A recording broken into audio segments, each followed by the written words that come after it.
The second approach is the dorsal approach, and the dorsal approach is my favorite approach because you can really see well the insertion of the distal biceps tendon to the radial tuberosity. And the patient position has also a really cool name, and that is the cobra position. So the patient is seated again on the other side of the table, leaning on the olecranon and placing the hand in this pronation.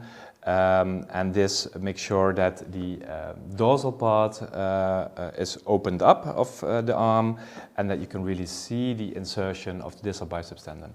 You can see in the other one, the ventral approach, you could not see the insertion, but this is really focusing on the insertion.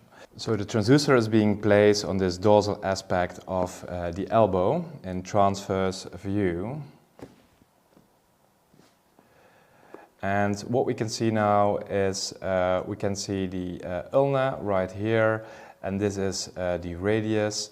So this is the radio-ulnar joint. With in between, we can see the distal biceps tendon inserting to the radial tuberosity. And the cool thing is with this transducer position that we can look at it from a dynamical perspective.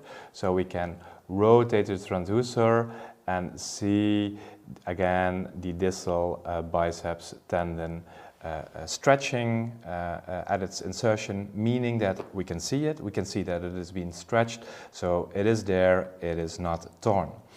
We're going to scan this distal biceps tendon a little bit more towards the table and a little bit in the other direction, so that we can see the full fibers of this distal biceps tendon insertion. We're not only assessing the static position, we're also going to see the dynamical position. And what you're going to pay attention to is, do you see the tendon? Do you see also a bursa? So the bicipito-radial bursitis could also be present.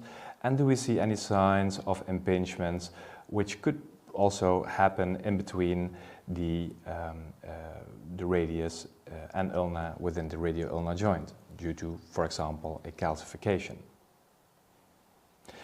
Having checked this in this longitudinal position, we could turn the transducer in longitudinal.